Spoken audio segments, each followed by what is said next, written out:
After 7 heart-pumping rounds of the WSRL IndyCar series, it all comes down to this. It all comes down to the final race around Sebring. Welcome then to the Wrong Stuff IndyCar Road Series, presented by Sim Racing for Simpletons YouTube channel and WC91 Liveries here on Slow Motion Broadcasting. As I said, the final race of the season. We've had 7 incredible rounds preceding today, and I'm sure that we will go out on a bang. My name is Sebastian Bosher-Williams. In the virtual production booth, we have Dustin, Ollis, but as always, I am joined in the commentary booth by Randall McGrew. Randall, well, one final time this year, again, to the end of the year, I'm sure it's creeping up on everybody. What do you have in store for Sebring today? Of course, it's bumpy, it's tricky, but should provide a really good mix of racing. I did some some sighting laps out here in this setup, and I was really surprised at how compliant the car is on the bumps here. There's a couple of tricky spots. The exit of Tower, which we see the car going through right now, of Q-Nin. It's really bumpy there after the apex, so we might see some people light up the rears as they go over the bumps, trying to get on that throttle too early. And then if you're too greedy coming out of Sunset, which is at the end of the long straight that Q's about to turn onto right now, you could have the same issue. But other than that, the bumps didn't really seem to affect me as much as a place like Belle Isle, so we should see some pretty good racing here. I cannot wait to get this race underway. Qualifying then about a third of the way through already. Everybody just making their way around the final few turns to get their first qualifying lap on the board. Q-Nin will be the first driver to set a lap time of 1:42.333 on the primary tyres. Now, Randall, Q-Nin was super quick in practice. I think he had the third quickest time and was on the primary tyres, so no surprise to see him out in qualifying on those primaries, trying to go a little bit longer for his first stint. Jake Luther, though, that's a little bit of a statement. 1:41.5, 7 tenths quicker than Q-Nin. So everybody's starting to get their lap times on the board. But I'm a little bit surprised to see how many alternate runners we've got out on the circuit at the moment. Is Christian Gritzko and Justin Barrera proving wrong and set a lap time on the primaries? So I found that the red tires fell off pretty early, but they stabilized a lot if you were very gentle on them. So this track is actually pretty easy to save tires on. There's not a whole lot of high-speed corners. You just got to be careful with that right foot. But I still think that the black wall primaries are going to be the tire of choice. So it won't be any surprise to see these drivers try to minimize their time on the red side walls unless they're going for a fuel-save strategy to try to make this a one-stopper. Really interesting then to see what happens with the fuel. Riding on board with Q-Nin's lap time, it looked super hooked up at the start of the lap, but just as the lap develops, understeer starting to bleed into his car, setting the personal best in 2 out of the 7 sectors so far. Into Sunset Bend, the final corner, a little bit wayward on the rear end. Q-Nin really trying to push, really trying to find some time in his lap time, but just isn't really developing for him. Goes ever so slightly quicker, and he will pull into the pits. What can Brian Hotham do? Of course, our championship leader, and I mean, he's almost certainly, Randall, going to wrap this up. We don't have enough drivers in this session to mean that anybody has a realistic threat of challenging Hotham for that title, so all he's really got to do is start the race, and the title should be his. And we've seen him go on a bit of a safari there, doing a victory lap in qualifying. He's going to try to cool those tires off and try again, as we see here Dave Stevenson pulling into the pits to reset, maybe try the different tires. And we saw Q-Nin reset. We might see him back out on the red side walls and try to put in a faster lap. But it's interesting mix of starting compounds here, and not as surprised to see the red side walls dominating the top of the leaderboard. But I think in the long run, starting on those black side walls might be the best strategy. If you're not saving fuel, you're going to be taking 2 stops for fuel. So you can take a really short middle stint on the red side walls will probably be the winning strategy. They have about 11.5 laps of fuel on a full load, so that's what they'll have to start with. That makes me think that starting on the black side walls is a better idea. But if they're going to fuel save, they're going to need to save about 7 laps of fuel. So it's possible, but it's going to be difficult. Yeah, it's going to be really, really difficult. But we've seen drivers, masters of fuel saving, and especially around a circuit like Sebring, it does sort of lend itself to fuel saving, but very tall order. Interestingly, Ricardo Serrano, at least on my timing tower, he was coming out. His first lap was on the primaries, but he's decided to strap on a set of Redward alternate tires, maybe trying to divulge from his strategy. So a little bit of a last-minute change for Ricardo Serrano as he makes his way down towards the hairpin. And, Sebring, Randall, is always, a driver's favourite circuit because you can make the overtakes. Where do you expect to see the overtake today? Do you expect to see drivers overtaking into Sunset, or do you think it'll be down into turn 7 into the hairpin? I think we're going to see 3 or 4 different passing opportunities here. We're jump on board with Jake. Right here's coming up one of the better ones. You can get a big slipstream down the Ullman Straight, and that push to pass is worth 3 to 4 tenths if you get onto it early and get a clean run out of Le Mans. We could also see some overtakes here in turn 1 if you get a good run down the Ullman Straight but can't complete the move. You can set up maybe an over-under through Sunset and have something set up for turn 1. We could see some side-by-side action going in there. It's nice and wide, so there's plenty of room. Obviously, the hairpin, the biggest braking zone on the course, you're going to see some overtakes there, and you might even see some runs up through Bishop if somebody gets tower turning wrong. Ooh, Jake going a little wild on the curb there. These cars do not like that curb one bit. They certainly do not. Might even see that under racing conditions. Where does Ricardo Serrano go? Personal best in the first couple of sectors. Well, that's a new lap time, a 1:40.815. Ricardo Serrano, your new provisional pole sitter. Augustine Castro goes around at Le Mans corner. And that's ruined a fairly decent lap that was progressing for our third place driver in Augustine Castro. Stevenson, I do apologise. What can he do as he makes his way through Le Mans corner, the final really big sort of braking event, Sunset corner, turn 17. A little bit easier in a car with high down force. Brake just after the one. The car really sends it, chucks the car into the apex. Dustin, can he improve? Can he find himself starting above 4th spot? I don't think many people, Randall, are out on the circuit. Stevenson does improve, goes up into 3rd, displaces Augustine Castro into 4th. I think the last driver out on the circuit was Christian Gritzko, but I'll tell you what, before we get into this final race, Randall, take us through where the championship points currently stand. Right now, Brian Hotham with a commanding 30-point lead and has effectively locked it up with this small field. Nobody's going to be able to score enough points to pass him. But look at that in P2, 3, and 4. Justin Barrera, Aubrey Kundal, and Bobby Flack separated by 1 point. So it's all to play for that podium. None of them got the bonus point for qualifying on poles. So that's not going to equalize anybody or give anybody an advantage. So it's all going to come down to racing position. So that's going to be the battle to watch tonight.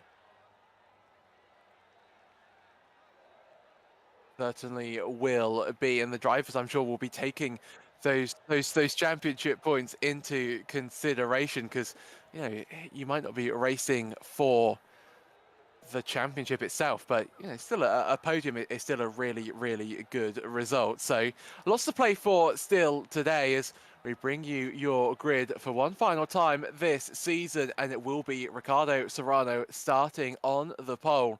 Jake Luther starts alongside him in 2nd place. Dave Stevenson rounds out your top 3. Augustine Castro starts in 4th. Barrera starts in 5th alongside Christian Gritzko in 6th. Brian Hotham, your championship leader, starts 7th. Alexander in 8th.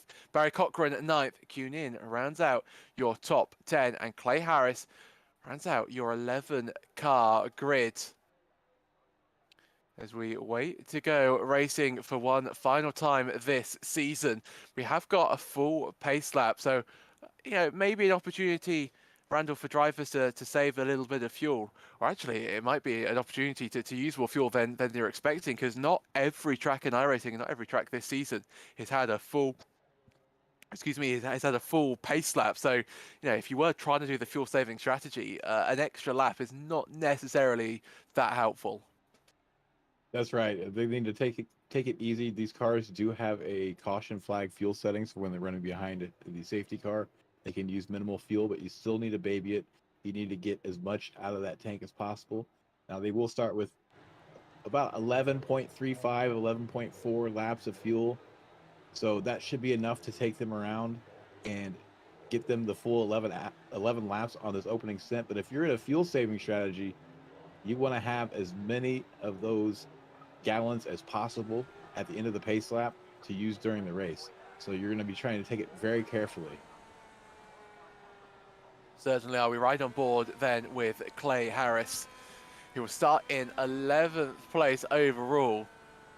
Sounds like he's sort of revving the engine heading up towards turn 1. And turn 1 is always a difficult spot when you get a race underway here at Sebring. It invites, as you mentioned earlier on, Randall, you know, good close racing, but at the start when you've got cold tyres, cold brakes, it can be just a little bit perilous. So I sort of hope that everybody manages to make their way through turn 1 without too much bother. And then it's all going to be about that run through turn 6, where we are at the moment. Big bend in towards the braking zone of turn 7. That's where the overtakes will start to develop.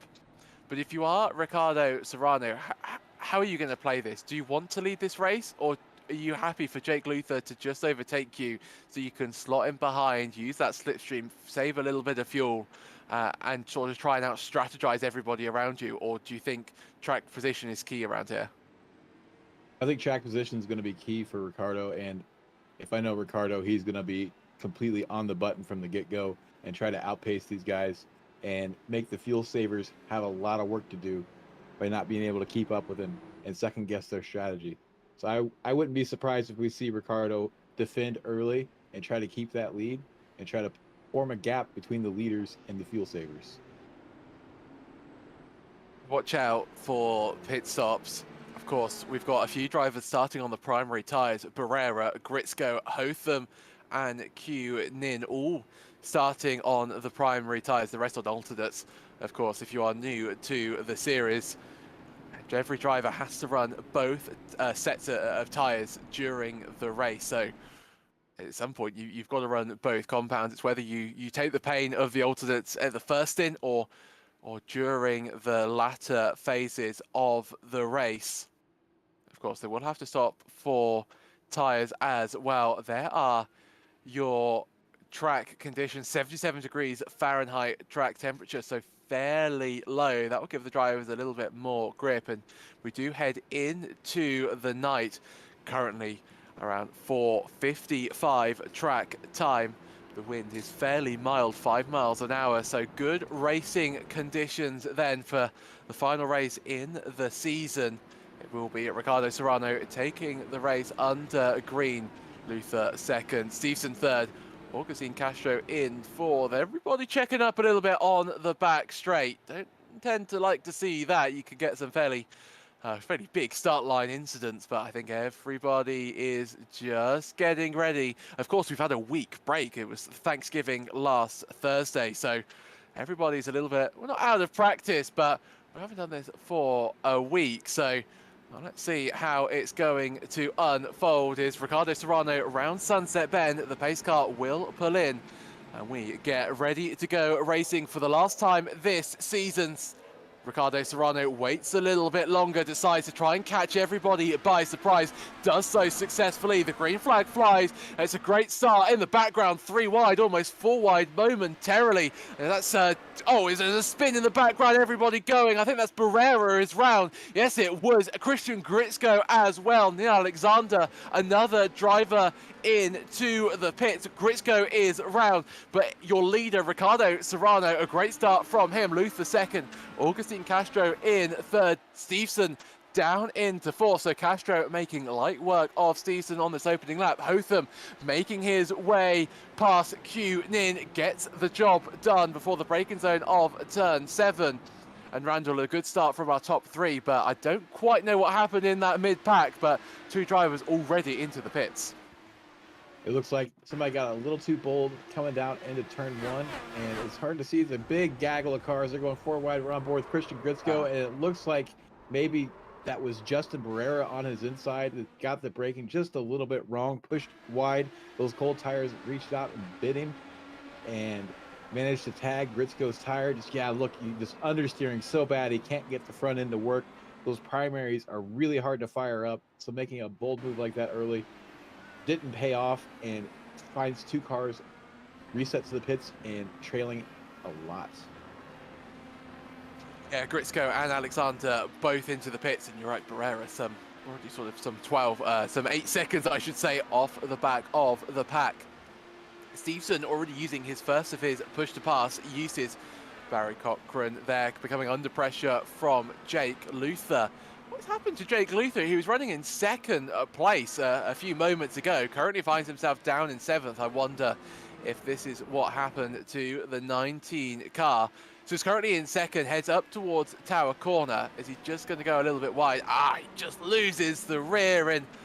Jake Luther very, very lucky to A, not end up into the wall, and B, not being collected by another car. But Jake Luther, it was looking so well for him. He was in second spot, had a really good chance of taking the race leader and bringing a challenge to Serrano, but Randall finds himself in 7th place. I mean, I know we've got 27 laps to go, but not an ideal start. No, it's not. He needs to buckle down and make sure one mistake doesn't become a bunch of mistakes. Try to get some of those spots back while he's still on those alternate tires, but that have more grip, a little bit easier to fire up on this cold track. The tower turn is a very tricky turn. It's like a more difficult version of the final turn at Road America, where you're trying to keep the wheel turned to keep that weight loaded up on the outside. You also need to brake, so you can't brake nearly as hard, or you'll have what happened there, where he locked up the rear a little bit, lost it, had to catch it, and lost a lot of time. He finds himself in 7th. Clay Harris just behind him in 8th. But Cochran starting to catch up to Q Nin. Q Nin, one of the drivers on the primary tyres.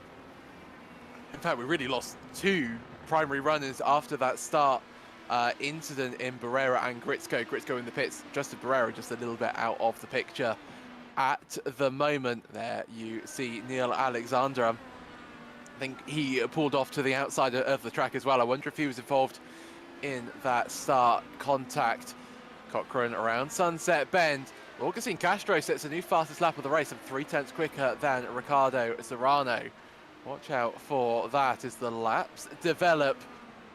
But it feels, Randall, doesn't it, like this race is going to be a race of strategy. It's going to be the race of who can just sort of conserve the fuel, conserve the tyres, and I don't think we're really going to get a clear picture of who is going to be our final victor of the season until deep into the race. Luther onto the push to pass though, as we ride on board, looking back at Jake Luther. Luther to the inside. Will he try and get the move done into the hairpin? A late braking, locks up, almost makes contact with Barry Cochran. Cochran though holds firm, holds 6th spot, and that was crucial for Luther to try and make the move. It didn't come off, and that means that Cochran remains in 6th, and Jake Luther's recovery drive is facing another hurdle.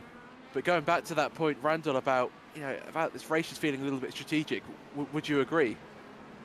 It's very strategic. The problem you're going to have if you're on the primary tires is that they're really hard to fire up, so you really need to be pushing the car to keep those tires in a good working temperature. But if you're pushing the car, you're not really able to save fuel, so that's why I kind of tend to think that fuel saving might not be the best strategy here. But we'll see how it plays out. These cars on the red sidewalls, though, they need to make hay while the sun is shining, because they're going to already start to fall off a little bit. And as long as they can drive pretty smoothly, they should stay in a decent working range for an entire fuel stint. But they may short pit and take those black sidewalls. Interestingly, on that last lap, out of the top 3, it was Stevenson with the slightly quicker lap time. Castro and Serrano almost doing the exact same lap time as we head through turns 3, 4 and 5. Ricardo Serrano still your race leader. And what you said was so key about Jake Luther. He needs to make sure that one mistake doesn't turn into more. Almost made another mistake as he entered the Ullman straight through turn 16. Le Mans went really, really wide, touched the grass, And you just, I mean, it's such a difficult line, isn't it? When you know you've made a mistake, when you're just trying to sort of build yourself back up, but there's always that temptation to push as much as you can, and it can be so difficult from the cockpit to actually control that and make sure that you don't start pushing the car. Otherwise, you'll end up really DNFing from the race. These cars are not running a lot of rake on this setup, so they don't have a lot of downforce assistance in some of these slower corners. So the entry to Le Mans, you really got to nail it. And you do need to use all the track available to you. Want to run out there on that curb. But if you get a little greedy on throttle, you can find yourself doing what Jake Luther did, pushing a little wide. Or as we see Dave Stevenson here, having trouble getting it woed down enough to take that apex. That apex is super, super important. He's going to lose some time here. You see him on the push to pass. He's just going to basically hold station after that late or that wide apex. So using a bit of his weapons to try to keep in contact here, but those cars in front of him are getting smaller and smaller each lap.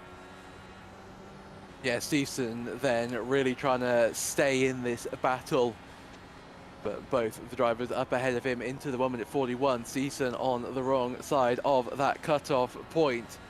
To ride on board with Jake Luther, still trying to find his way past Bobby Cochran. Cochran's bit ahead, runs a little bit wide on the exit of turn 1. Can the move be made into turn 3? Not on this occasion. Luther, though, is really able to follow Cochran through this middle sector. But now, will we see a repeat of a few laps ago? Cochran could brake late. He knew how to defend. He didn't really feel the need to actually pull to the inside. Just held it around the outside, and Luther can't find a way through. And all while Cochran holds up Luther, Luther's chances of getting into the top 3 just start to fall away. You can see the fuel spread already on your graphics, 9.9 seconds between Luther and Serrano. Talking of gaps, Agustin Castro is starting to slowly reduce the arrears to him from himself to Ricardo Serrano, now down to about half a second or so. Castro is looking very, very mighty at this phase of the race, Randall. Serrano seems to be faster in the middle section of the track, particularly through turns 3, 4, 5, and 6 up to the hairpin. But Castro seems to be faster in the higher speed sections where it's going to be really important to be faster to make that move. You're not really going to have a good passing opportunity in that middle section through the infield area of the track. So Castro fast in the right places. Now let's see if he can set up and make a move here within a couple laps. But you're right. Every lap, that gap gets a couple tenths smaller. What has happened to Clay Harris, I wonder, as we make our way up towards the final S's. Oh, he loses the rear. Oh, and that's a huge incident for Clay Harris. Gets wedged in the wall. That is, I mean, incredibly quick how it went from seeming, Randall, like a fairly innocent mistake to being sort of spat out and sent towards the wall through the Le Mans complex. And I do believe that might be the end of Clay Harris's race. That's Barry Cochran off the circuit. And I wonder, has he made contact with Jake Luther? Randall, talk us through it. Jake Luther making the inside move here, going to get all the way down.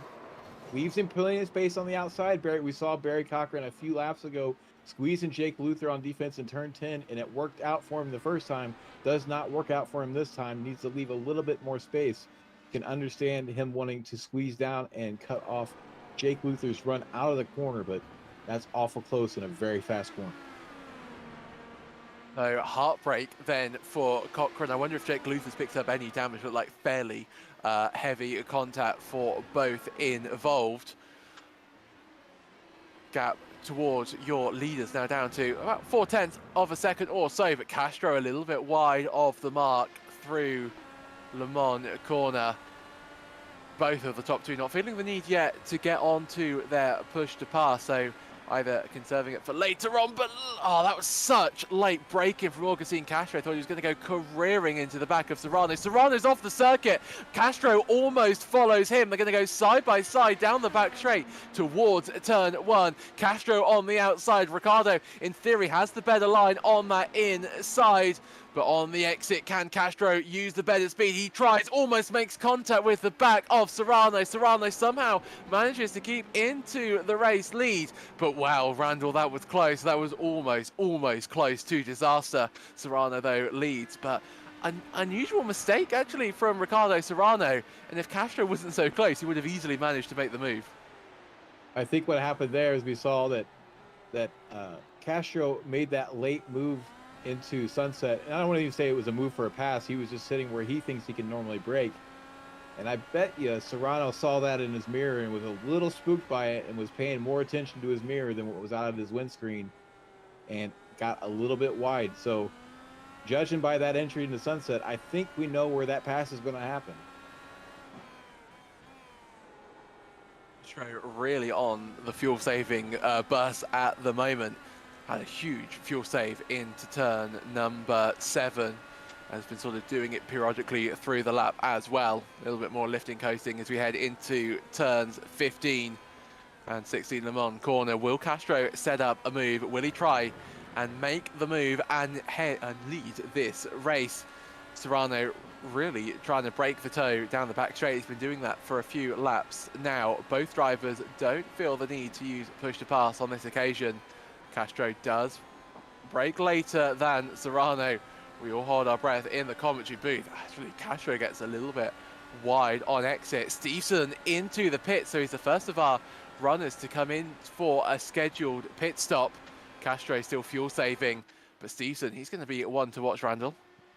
He's definitely on a 2-stopper if he's stopping this early. Should see him come out on the black sidewall tires. So he'll be able to split up the rest of the race on 2 runs of black sidewalls, most likely. Oh, Castro gets bit there at the exit through turn 5. Gets on that throttle, gets a little bit greedy, and whips it around. And now Serrano is going to drive off into the sunset. Pun not intended, as we see Castro get it back in the right direction. Drops to 4th then, and let's have a look at the replay. What happened to Augustine Castro? I think it's going to be exactly like you said. Randall just actually loses it before the exit, so just too much throttle, just too much torque demand for the rear tires. And heartbreak for Augustine Castro. Was looking so good at being able to really mount a serious challenge to Serrano. But that has completely changed the complexion of this race, not only for Augustine Castro, but for Ricardo Serrano as well. He's got a 5-second gap to Hotham behind him. Brian Hotham on a different strategy on the primary tyres. Serrano will have to run what is in theory the slower tyre compound, but even so, Serrano, that's a nice buffer and sort of allows him to really to manage this race in any way that he feels like he needs to, as that's very wide from Clay Harris. Harris is he's been bitten once by that curb through the turn 14. Oh, Castro is off the circuit again and into the wall. That looked like a fairly square hit, and that might be the saving grace that Castro needs, but it's really not working out for Augustine Castro. We see Serrano in the pits as well. But yes, gets greedy again on the throttle coming out of Le Mans. Is probably tires still angry from earlier in the lap and gets onto that throttle. Sorry to interrupt you there about the leader coming into the pits, but Serrano that's a good opportunity to pit and switch to those black sidewalls. So he's going to have the race pretty well in hand. But yeah, bad luck turned into worse for Castro. Wouldn't be surprised to see him come into the pits within the next couple of laps to change strategies. Completely with you there, Randall, and no worries for cutting across. It was important to note that Serrano was into the pits. I'm surprised that Castro actually didn't come into the pits at the end of that lap just to get rid of those tyres. And it goes back to what you were saying about Jake Luther. After he made that mistake, he needs to make sure, or Castro needed to make sure, that he didn't end up that one mistake turning into 2, into 3, and that's exactly what happened to Augustine Castro. So Ricardo Serrano on the primary tyres. In fact, I believe everybody will be running the primary tyres after this stop. As we have a look, this is what happened to Augustine Castro. Is this another issue for the 49, Randall? He's coming up here to turn 10 and just looks like there was a car spinning in front of him. He had a little bit of target fixation and locks it up, runs wide. He's going to anger those tires even more. He really needs to come in and get those red tires off. You see Clay Harris struggling under braking there, runs wide, distracts Castro just a little bit, who locks up the car. And an unfortunate, another spot of bad luck for Castro. Oh, these two on the circuit. Oh, and that was Barry Cochran and Jake Luther. And I Barry Cochran didn't get away from that corner very well. I don't want to insinuate anything in the commentary booth, but yeah, interesting.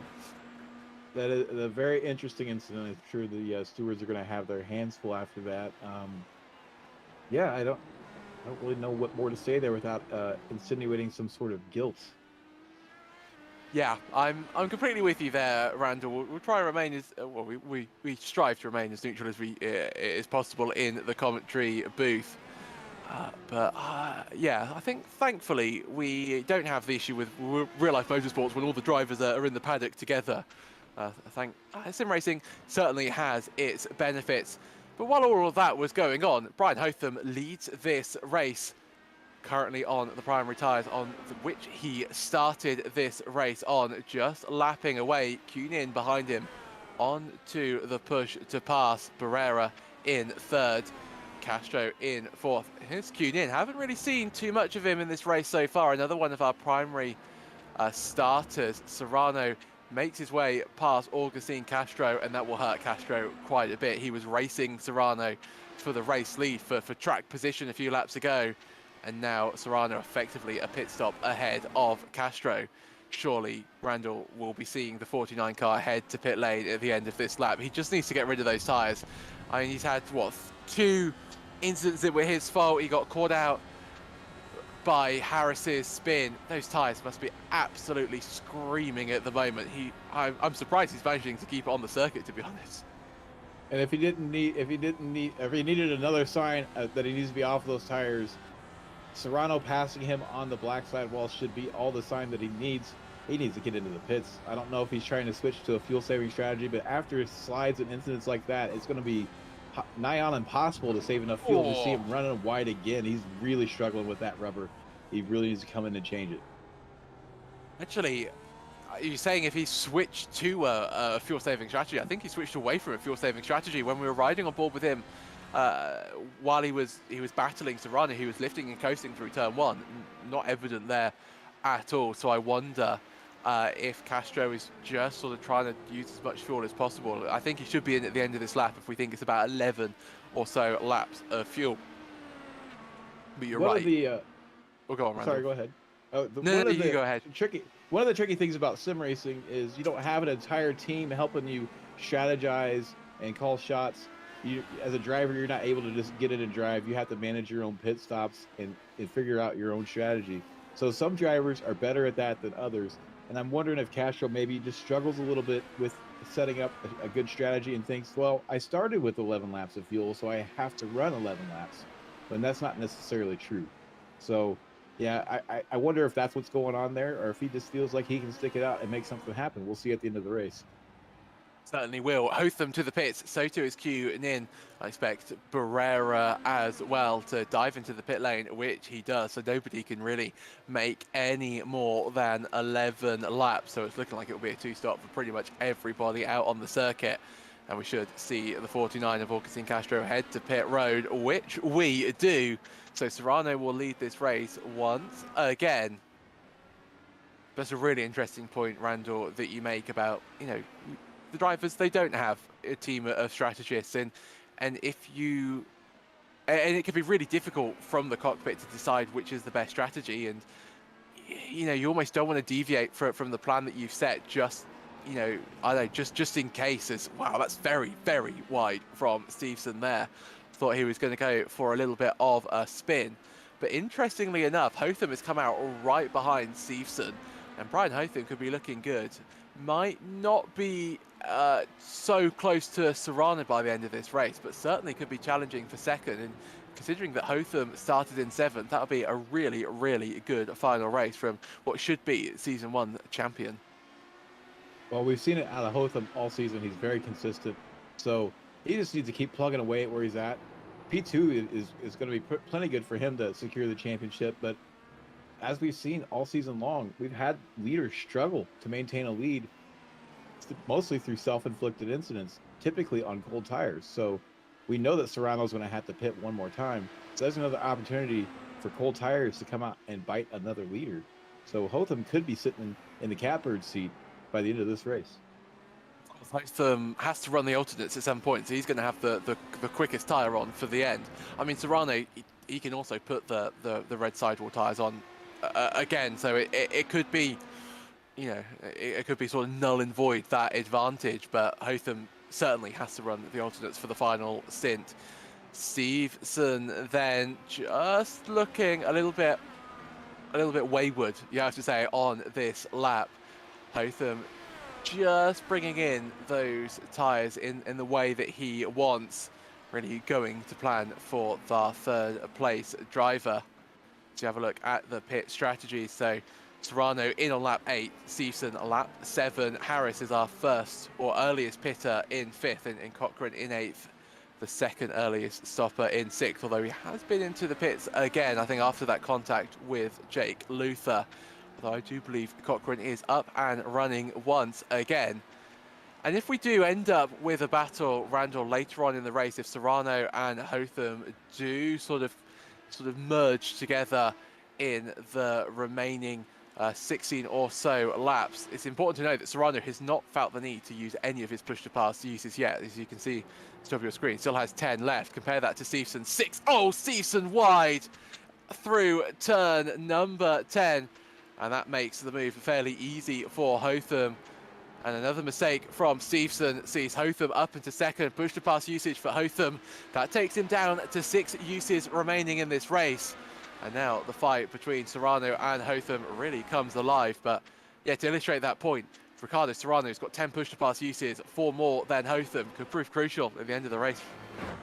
I think if they come into play, it's going to be push to defend for Serrano and push to pass for Hotham.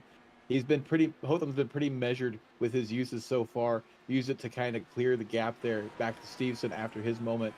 But he's going to need to save 2 or 3 of those for the closing stages if he finds himself in a battle. Dave Stevenson really struggling on these black sidewalls. He came in 4 laps earlier than Hotham, so they should still be in a good working range. But I think he's just having problems keeping them fired up with this cold track. These black sidewalls, you really got to push him. I just don't think he's been pushing them hard enough, and we're seeing him struggle with cold tires. Started to feel a little bit of pressure there from Hotham, so he started getting on those tires a little bit more, getting on that throttle a little earlier, and they were still cold. We've seen him losing the rear on the exit of corners. A really interesting point. Track temp was 77 degrees Fahrenheit when we started this race, so really tricky. There you see it's up to 76, so actually it's down a degree. And that just means that it's harder for our drivers to, as you rightly point out, Randall, to keep the temperature in the tyres, to keep that grip level as well. Cone goes flying on the braking zone for Stevenson, really trying to push to keep up with Hotham. And Serrano almost, well, you can see everybody, you know, has a relative, and I think has picked up the pace, knowing that Hotham is behind him. That gap now up to 9.3 seconds. Although Hotham's this lap time, or this lap, isn't developing, I think, as well as he would have liked. And as we head towards Le Mans corner, under a little bit of pressure from Stevenson, Stevenson could utilise a little bit of push to pass and maybe try and challenge Hotham, Randall, towards sunset. Actually, I think the lap out of Hotham's looked pretty good. But what we might be seeing is that Stevenson may be one of those drivers that's better when he's chasing somebody. So give him a rabbit to chase, and he's going to find a little bit more lap time. That might be what we're seeing here, because we see Stevenson's sector times a little bit slower there in that last sector 7, but overall has been faster, not really being affected so much by the dirty air. So with a car in front of him, he seems to be handling it a lot better. I think maybe he was just falling victim to the pressure, wasn't pushing the car hard enough. The dirty air might actually be helping him scrub those tires a little bit more and keep some heat in them. Interesting, and I adore IndyCar and iRacing because you do have all of these tyre dynamics, and yeah, maybe Stevenson really liking the benefit of the dirty air. Kunin is just in the background. You sort of just saw a quick shot of him before the camera panned away. He's in this battle as well for a potential podium spot. Has 2 more push-to-pass uses than the 2 drivers ahead of him. So keep an eye on that gap, as that's a little bit late from Stevenson, a little bit over slowing as well from Hotham, just to compound the issue. Stevenson certainly not allowing Hotham to ride off into the sunset which it really is a sunset. The sun is starting to get a little bit low in the sky. I think light visibility should be all well and good, but another danger for our drivers to face in this final race of the season. Well, we couldn't make it go too easily. It's Augustine Castro on my timing tower. Randall is saying that he's come into the pit, so I wonder if unfortunately Castro has had another issue out there. I think he's maybe just going to hang it up for the rest of the season. I haven't seen him pull back out. Maybe he'll rejoin here shortly, but he's had a pretty rough season. We saw it all the way at the beginning of the season where he had issues on cold tires in a race that he was certainly favored to win, had a commanding lead, and ended up losing it on the last stop. And that's just kind of been his story all season. He's very fast, very rapid. He's also very quick in the GT car, so it was interesting to watch him make the transition from GT to a car like the IndyCar, which is way different, and still be fast. Maybe next season he can come back and try to put some more races together and make it the full distance, and I think he'll be a contender next season. He's certainly shown the pace that he has, but you're right. It's about sort of linking up all of those sort of moments of speed into a championship run, and that's exactly what Brian Hotham has done. He's really been on it since the start of the season. But the need on the back straight to use the push to pass or push to defend is you called it, Randall. I really like that term, and extended the gap over Stevenson to about 7/10 or so. But it's our closest battle on the circuit. I'm noticing that Barrera is starting to get a little bit close to Kunin. Kunin, in turn, catching this battle by about half a second in the last lap or so. So it sort of feels like the sort of fall from Hotham down, starting to sort of get together on circuit, and maybe in a few laps time we could have a really nice battle for the podium places. But as it stands, just everybody doing their own thing, lapping away, and yeah, not as much action out on the circuit as I think we'd necessarily have liked. And I think you were onto something earlier with Serrano's tire strategy. You might see him try to stretch out this middle sector on the primaries with this big lead that he has, and then come in and take the red sidewalls and be a little bit of a gamble about not having as good tires near the end, but being able to be on the faster tire to match Hotham to try to keep him from catching up. But right now, this race is pretty much in his lap. He just has to bring home the groceries. So if I'm on his radio, I'm trying to dial him down just a little bit, tell him to save a little fuel, give him a tougher fuel number to drive to get him to conserve a little bit. But he's a young driver. He's fiery. He wants to get out there and go fast. So I don't want to get him off of his rhythm and slow him down too much. And he seems to be handling himself just fine. The gap had stabilized. Now it's starting to open up a little bit.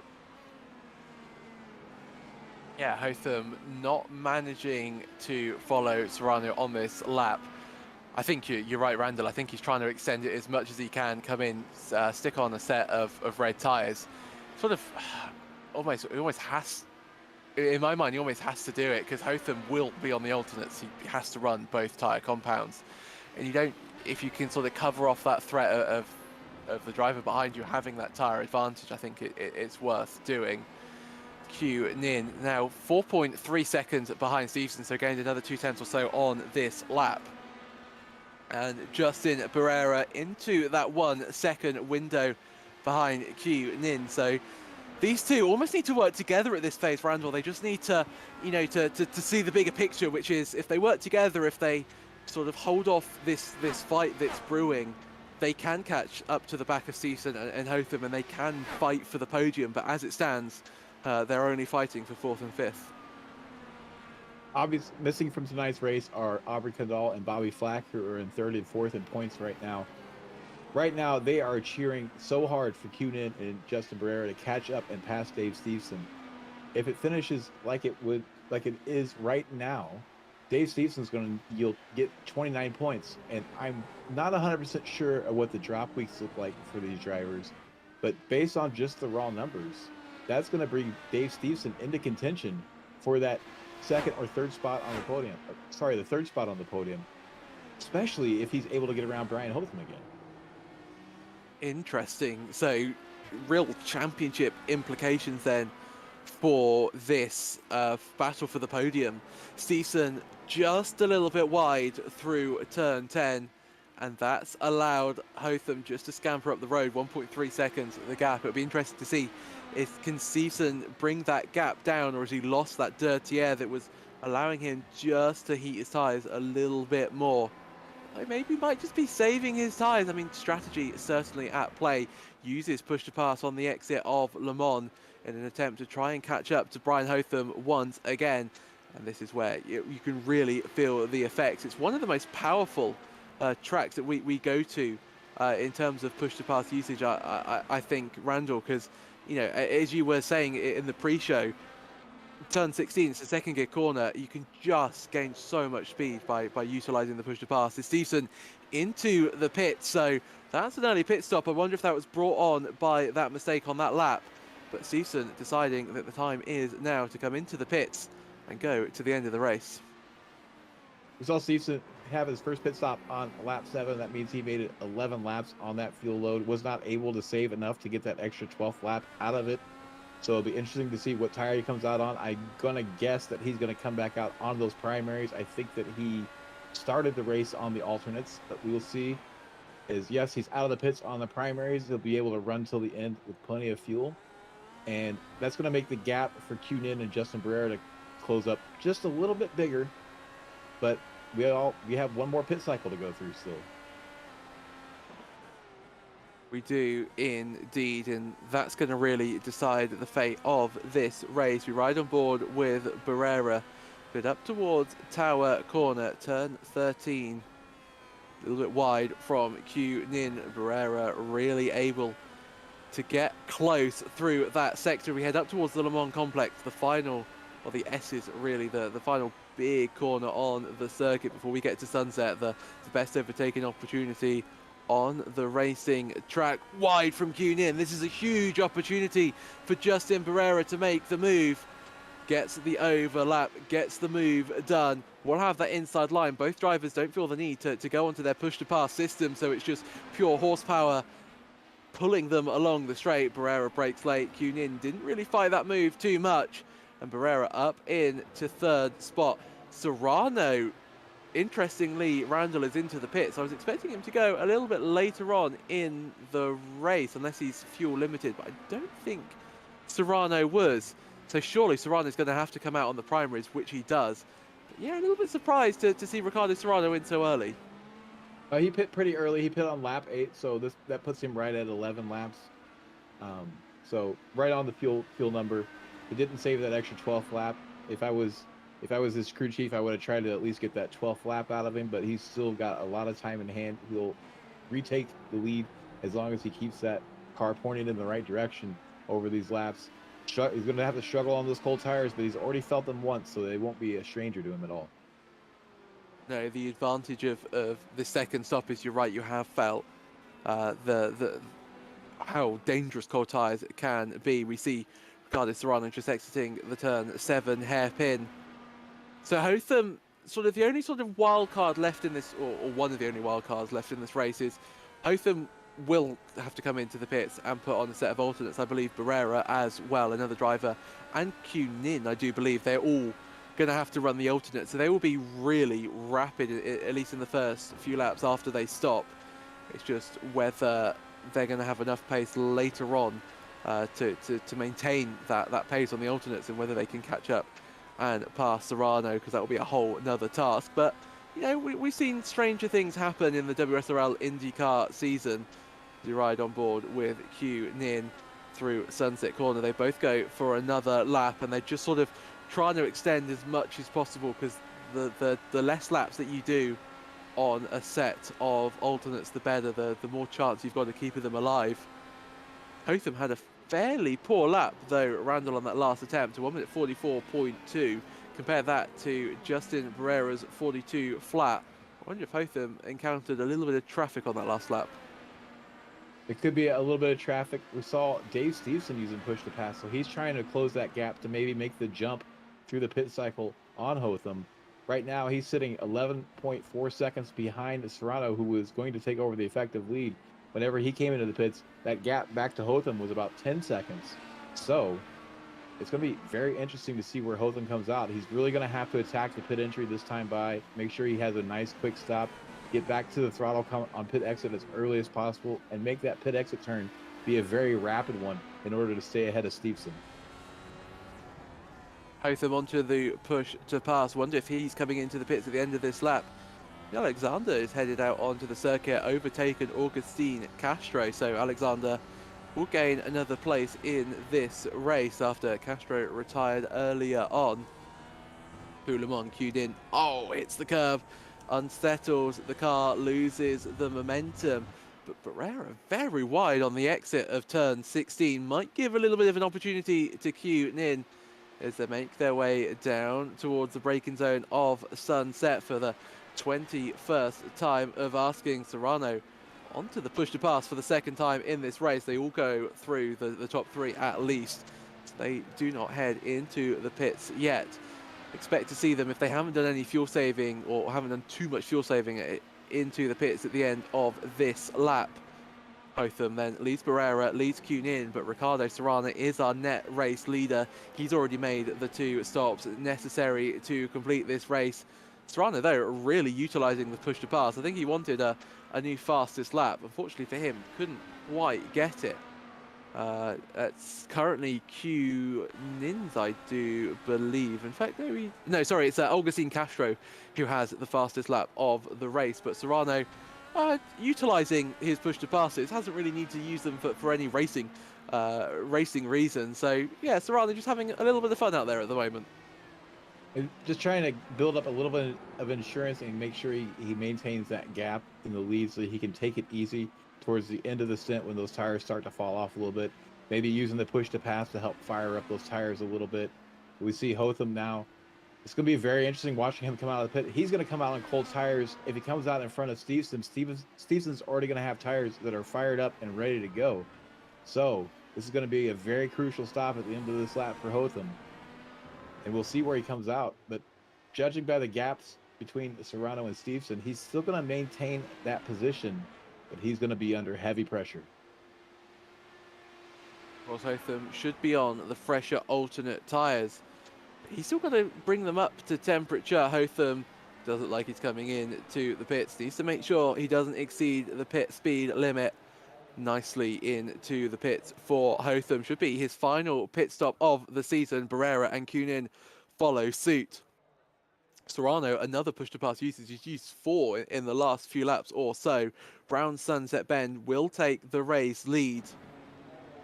Looks fairly unchallenged at this phase, if you're honest. But Serrano then into the race lead. Was not the fastest lap, which I'm a little bit surprised by. And this is the battle we're interested. Where does Season fall in all of this? He was really, really close to Hotham at one phase in the last stint. Will overtake Kunin, will overtake Justin Barrera, but does not manage to clear Hotham. Hotham, though, on the colder alternate tyres. If Stevenson, if there's any point that he can get past, it's going to be now, while Hotham is on the cold alternate tyres. Oh, Hotham goes wide. You're right, Randall. He's off, and Stevenson goes through. Oh, and Hotham, he just needed to keep it on the road. It didn't transpire for him. And Brian Hotham has got a whole host of work if he wants that second place. He's going to have a lot more grip in those tires, and he'll probably make the pass. Now, if you're Dave Stevenson, if he gets around you, what you need to do is try to stay on his gearbox and keep him under pressure. Keep him working those tires so that he knocks the good off them, so you have a chance to fight him back right at the end of the race. But it looks like Hotham's going to have his hands full here with Justin Barrera, who's right on his tail. Justin Barrera also on those alternate tires, so they need to sort this out quick, or Dave Stevenson's going to drive away from him. Yeah, Barrera will want to get past Hotham. He's seen Hotham off the circuit once in this lap, almost a second time on the exit of the hairpin. And Barrera knows that he also needs to strike while the iron is hot, as the saying goes. Stevenson runs in second. Wow, this race is really heated up in the final 6 laps or so. Cued in onto the push to pass, wants to try and close that gap between himself and Barrera. On to the brakes into Sunset. Different lines transpiring. Oh, Barrera almost loses it. The rear goes light. Has to apply a whole host of opposite lock. Will get away with that, but loses a crucial couple of tenths. And Hotham starting to catch up to Stevenson. Barrera not really able to follow. So Hotham, he needs to make the move as quickly as possible, and I'll be surprised if we don't see Hotham onto the push to pass down the back straight. Look how much extra grip Randall he has through turns 3, 4 and 5, and surely this is a move that's fairly done already. I'm really shocked that we don't see Stevenson defending here. I would be defending for my life. Being on those black tires, you're going to have a lot more grip, and you got 3 tires on those alternates, or 3 cars on those alternate tires behind you. Gotta make them work for it. Doesn't defend there. Now he's going to fall back into the clutches of Justin Barrera, and if he wants to get that 3rd spot on the podium, he needs to quit leaking positions and keep these guys behind him. Stevenson's thinking about the championship. We know that if he can finish well, he's got a chance to finish 2nd or 3rd in the championship, depending on how the drop weeks fall. So I wonder if that's sort of in the back of his mind, knowing that he doesn't really want to get involved in too much of a scrap. Although actually, judging by the rate of attrition in this race, currently only 5 cars are on the lead lap. Clay Harris is the first driver a lap down. Stevenson wide through Le Mans. He's onto the push to pass. He's only got 2 uses left. Tune in onto the push to pass as well. Justin Barrera, certainly the odd man out in the middle. Towards Sunset we go once again. To the inside it goes Barrera. Oh, but Stevenson's round. Oh, and heartbreak for David Stevenson. He just tried to carry some speed around the outside of Sunset. Those worn primary tyres said no thank you. Certainly do not have enough grip for that manoeuvre. And Stevenson into 5th. And so that opens Tune in to have a go at Barrera. And that is Randall for the final spot on the podium. That's a very tough break there for Stevenson. Got a little bit wide. I bet he was looking in his mirror as Justin Barrera was approaching, deciding if he needed to defend or not, and drove a little bit deep there on those primary tires. Got out there. There's a real nasty bump if you run wide in Sunset, and as you saw, he hit that and immediately started to slide. Was able to lock the tires down with some heavy brake application and keep it pointed in the right direction. Lost a little bit of time, but he needs to keep pushing and try to close this gap up with Barrera and then fighting. He has a chance still. These guys are fighting really hard. They're going to be knocking the good off these tires, and he still has a chance to catch him back up at the end of the race and get 1 or 2 of those spots. This race certainly is not over for the final spot on the podium. Ricardo Serrano using up all of his push-to-pass uses in the final moments of the race. And he doesn't have any incentive not to.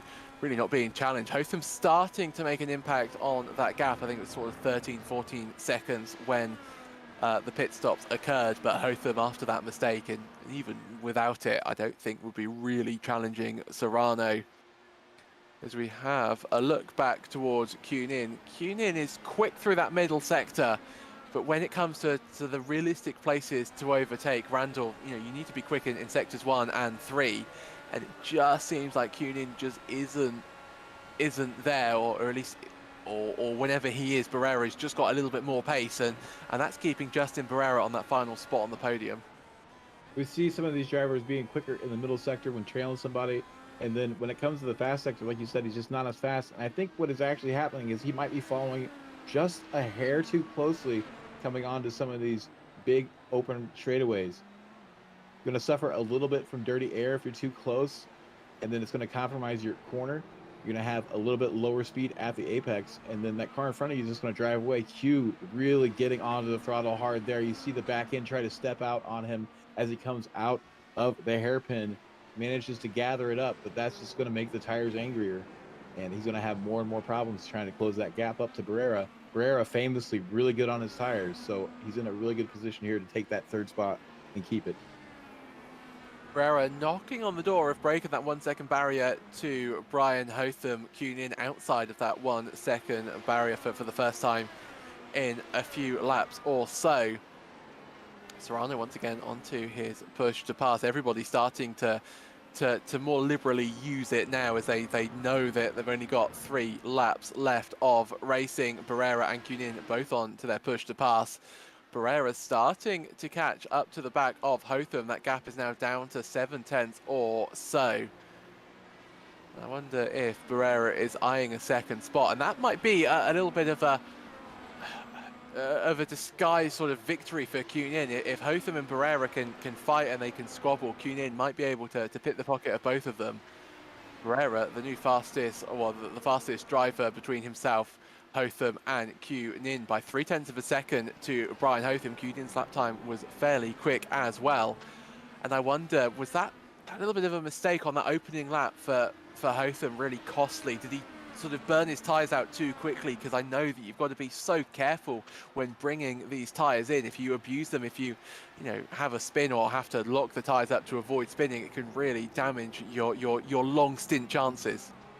So we saw him get wide and in the dirt there on his outlap. Didn't look like he had a huge lockup, and he's had a pretty comfortable margin back to Barrera and then while they work themselves out. So I imagine he's been able to save those tires quite a bit and will have plenty to fight Barrera with. He does have 3 fewer push to defends in this case, so we could see something coming out of Barrera. Barrera has been pretty good through Sunset. We saw him have one moment, but he drives it pretty deep into there, so that's probably where we're going to see the move. As Barrera is on the push to pass again, an interesting place to use it. Going to close that gap up a little bit. Hopefully he's not too close and get a good run out of Le Mans here, but he is right there on his gearbox. We could see it this lap. Another push to pass use then from Barrera too in this lap. Kunin as well uses his final of the race. Barrera gaining on Brian Hotham. Does he send it to the inside? Has a look. Does send it. Late maneuver by Justin. Barrera gets the move, gets second spot. Can Hotham come back and have the better exit? Tries to find a way towards the inside. Barrera covers that off nicely. Hotham then forced to go the long way around turn 1. Not really going to find your way around the outside of turn 1, but you have better speed. You have an ability to maybe send it to the inside up towards the braking zone of turn 3. Barrera holds firm. Oh, so close to contact between Barrera and Hotham, but Barrera reigns supreme. He holds firm. He's onto the push to defend, and Brian Hotham doesn't feel the need. I wonder if he's a little bit tight on fuel. But Hotham shouldn't be, unless I just wonder why Hotham isn't using the push to pass, or maybe he's saving it for later on in the race. But that's brought Kunin right back into this battle, although he certainly does not have any more push to pass uses. But Kunin, if these two squabble, don't count him out for getting a little bit of a cheeky podium in the last couple of laps or so. And Sebring famous for exciting finishes in the last corner, 2 or 3 or sometimes even 4 cars involved. I've been in a race myself where we had 5 cars under a blanket going into the last corner, and it was an absolute crapshoot who came out in front. We could see that developing right now as they're going to be taking the white flag this time by. Real exciting stuff brewing here. And as you said, both Barrera and Hotham have 2 push to passes left. I wonder if Hotham was trying to bait him into using an extra one when he didn't need to. And now they're even on push to pass. Barrera running a little bit wide and trying to break that draft. Hotham went on the push to pass, but had to lift off the throttle, so he's lost his use. Kunin really trying to capitalize on that mistake by Hotham, and that's given the balance of power back towards Barrera's side. Oh, Hotham, so wide through Sunset. White flag, 1 to go, 1 more lap left to go in this season. Will it be Hotham on the podium? Will it be Kunin? Barrera starting to run away. Looks like he's fairly certain for that second spot as long as he can keep it on the racing surface. Kunin, we ride on board through turns 3. Turns 4, turn 5 come up very, very quickly. Who can get a better run on the exit? Hotham doesn't feel the need to go on to his push-to-pass system. Kunin doesn't have any left, so he's just going to have to really rely on good old-fashioned horsepower and a little bit of slipstream. Runs a little bit deep into the hairpin, and Hotham has survived one of the major overtaking opportunities on the circuit. Randall, if you were Kunin, surely the last place that you can make an overtake isn't to the final corner, isn't to Sunset, but surely Hotham will be using that one and only push to pass to defend and try and stay ahead of Kunin. He will absolutely be on the button there at the end of the lap to defend against Kunin, but if Kunin can get a good enough run off Le Mans, that slipstream is going to counteract that push to pass and then some coming down the straight. He could still get there. He needs to close the gap a little bit. It's a very delicate balance of how close you want to be. This is crucial apex here, and he nails it perfect. We could see a pass here coming up. I think Union might be a little bit too far behind, but as he crosses the line, it will be Ricardo Serrano who wins here at Sebring, a commanding light to flag a victory, only losing positions when it came to the pit stops. Union will have to settle for fourth as Barrera finishes in second, and Brian Hotham, I do believe your season 1 WSRL IndyCar champion, finishes in third. Celebratory donuts in the background for Ricardo Serrano, well deserved after his race win. Stevenson, after that mistake, comes across the line in fifth. And then we have to wait a fairly long time before we get another driver to cross the line. That'll be Barry Cochran, 2 laps down from the race winner. Of course, Cochran involved in that incident with Jake Luther. Wonder, Randall, what the stewards will make of that incident. Cochran, though, interestingly, did manage to finish ahead of Clay Harris. That was a little bit of a battle out on the circuit. I think at one point Cochran was sort of 38 seconds behind Harris, and that sort of almost flipped on its head. Harris now 33 seconds or so behind Barry Cochran, and it will be Clay Harris, the final driver to cross the line this season. But Randall, that was a really interesting race. It was, strategy once again reigning supreme in the WSRL IndyCar series, but it really tops off a great season overall. So Dave Stevenson scores 25 points for finishing in 5th place. He was only 21 points away from P3. So based on just the raw numbers, that puts him on the podium. Now, we don't know the official calculation because of drop weeks. So it'll be interesting to see once the wrongstuffracing.com gets updated with the standings, who's going to be on that 3rd step of the podium. But right now, Dave Stevenson in a good position to take that step away from Aubrey Kundal. But Justin Barrera is going to lock up that 2nd step. And yeah, a real exciting race. Even with a small amount of cars, we had some pretty good strategy and some good racing on track. Certainly it did. So confirmation then that Ricardo Serrano is your race winner. Justin Barrera finishing second. Brian Hotham in third. Kunin just outside of the top 3 in fourth. And David Stevenson, the final driver on the lead lap, in fifth. In 6th place, we have Barry Cochran, 2 laps down. So too was Clay Harris. Neil Alexander, then the first of our retirees, 8 laps down over Augustine Castro, retired after that mistake. Early doors for him. Jake Luther retired on lap 9, and Christian Gritzko did not make it to the end of the first lap. In fact, did not really make it towards anywhere past turn number 1.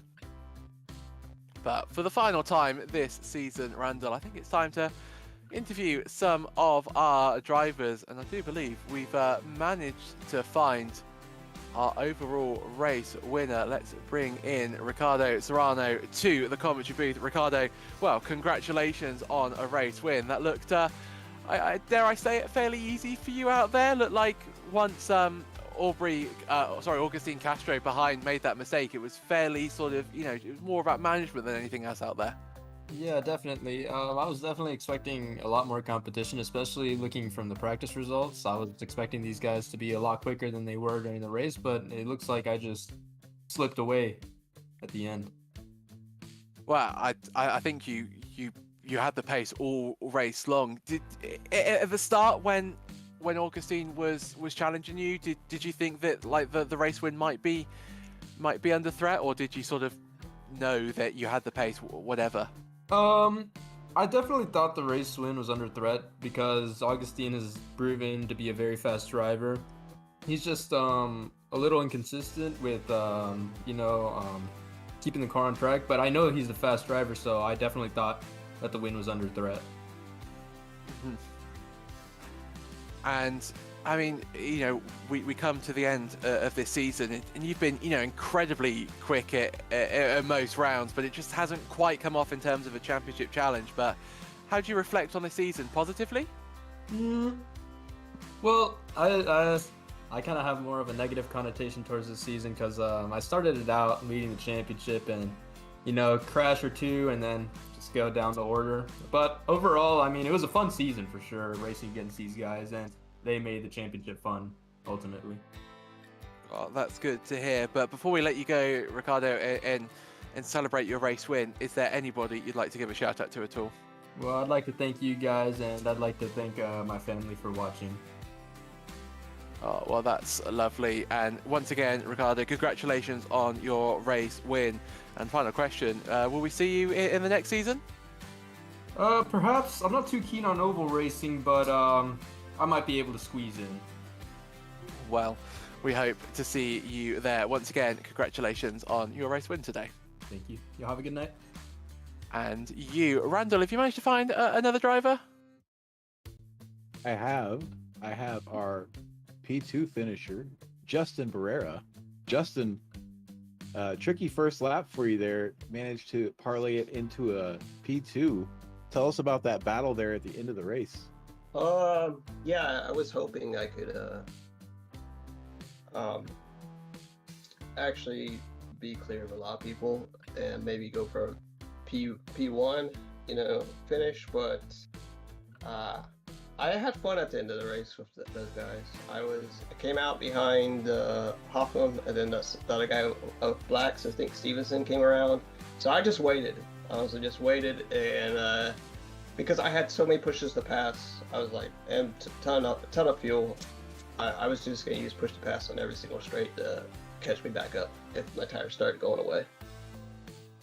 Well, it worked out for you. You managed to get P2 after Stevenson locked up in front of you, and then you tracked down Hotham and made the pass. Yeah. A great season out of you. We've seen you at the sharp end of the field all season long. Anybody you'd like to thank for your P2 in the race and P2 in the league? Yeah, unfortunately I missed one race. Yeah, I'll thank the Shop and Drive It guys, Zane Pumbly Motorsports, the Wrong Stuff Racing League. And like I said, my friend still in the hospital, but he's recovering. And obviously the designer, Brian Dollar Designs, for the livery. But yeah, and thank you to the broadcaster crew for all the broadcasting stuff they do. I'm gonna watch this afterwards. It was I'm sweating. It was a really good race. We got to ask you. We asked Ricardo, are we gonna see you back for season 2? There was some other stuff I possibly was looking at. We'll see when season 2 comes and if it overlaps or what goes on. There may be another driver I'd bring in. That's a fast driver. So we'll see.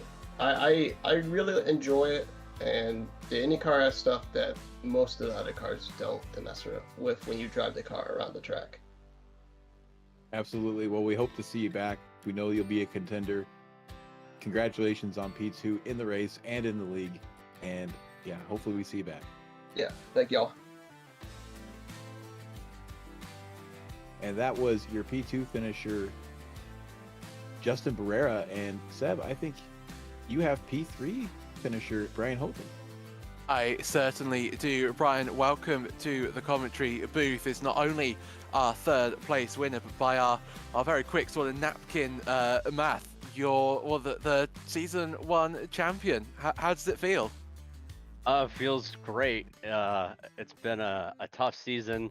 Definitely wanted to finish ahead of Justin tonight because he was right behind me in points, but yeah, he had more pace than me, that's for sure. I mean, it looked really tight in that final stint. It was sort of set up perfectly. You know, you had yourself, Justin, and Q all on the same strategy. And if it wasn't for sorry to bring it up, but if it wasn't for that mistake on your opening lap, do you think you could have held P2? Or do you think Justin's pace was just a little bit too quick in that final stint? He passed me. I think he passed me with 2 to go, so it would have been closer for sure. But yeah, my outlap when I went to Reds was a disaster, and that put him right behind me. And he was faster than me towards the beginning part of each lap, and he just stayed with me, and just silly mistakes. But I'm still happy with P3, obviously, and the championship. Yeah, I think any position, as long as you get the championship, is a good position. And at least I guess you're on the podium, because many championships, and certainly this year, have been won with drivers not even in the car. So it's good to get to the finish. But I mean, how's the season been? Of course, I'm sure that you'll look back on it favorably being the champion. But if you enjoyed it out there in the IndyCar? Yes, I love driving the IndyCar. It's very underrated on the iRacing service. The key for me this season, I haven't been the fastest guy in maybe even any of the races, maybe one of the races, but it's just consistency and not having to use those fast repairs. Certainly so. Consistency is key, as they say. Well, look, Brian, congratulations on your championship victory. Thoroughly well deserved. Before we let you go, is there anybody you'd like to thank for not only your third place finish, but for your championship as well? Oh, definitely. As always, you guys, Slow Motion Broadcasting.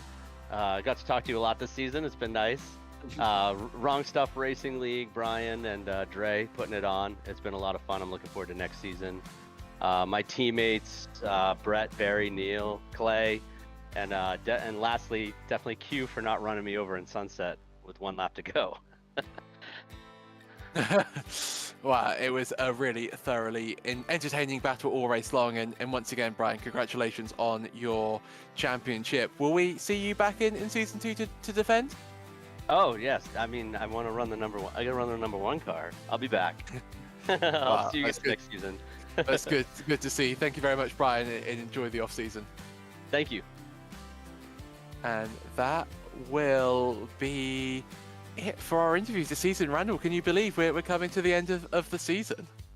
It came so quickly. Only 8 races in this season. Hopefully they get a few more races in next season. It's been exciting to watch. This is the drivers have been saying it's an underrated car on the service, and they're absolutely right. This thing has been incredibly fun to drive just on recon laps to get ready for the broadcast. And I'm actually a little bit jealous that I don't get to get out there and drive with them. It's been certainly entertaining to watch and great fun. We've seen a lot of really good action out there, and you heard Ricardo talk about it. They're gonna have ovals next season. IndyCar on oval is in a completely different beast and super exciting. It most certainly was. There are your confirmations then of the final race result this season. Before we wrap this broadcast up, we should probably mention the upcoming broadcast on the Slow Motion Broadcasting YouTube channel. And while it's a little bit more emptier than it normally is, of course, the iRacing season is drawing to a close, so tune in for Spec 5. Well, Spec 5 is going on next week, and that will be Thursday, December 8th at 9:15 p.m. EST. And before we go, I just have to say a little word. This unfortunately will be the last time for a while that I'll be broadcasting on Slow Motion Broadcasting. It's been an absolute pleasure. I'd like to thank everybody involved. It's been an absolute pleasure of mine. Certainly thank you to Adam and all the admins, certainly Randall as well, for all the help. And I'm sad to go, but what a final race to what a final race to end on, Randall. It took a while for us to get to work together, but I finally was able to get into a few races with you and talk after our epic GT4 race at Laguna Seca. I knew we'd have fun together talking about racing, and certainly sad to see you go. Hopefully we'll have you back sooner rather than later. It's always fun working with you and hearing you make some of the best commentary that we have in the company. Well, thank you very much. It's really kind words, and yeah, hope to be back. Just taking a little break, but well, that's it from season 1 of the WSRL IndyCar season 8. Amazing races. Join us soon when the second season gets underway. My name has been Sebastian Boscher-Williams. In the commentary booth alongside me has been Randall McGrew, and on production, as always, has been Dustin Ollis. Thank you so much for joining us for this race and for the whole season, and we will see you again very, very soon when the WSRL IndyCar Series returns to Slow Motion Broadcasting.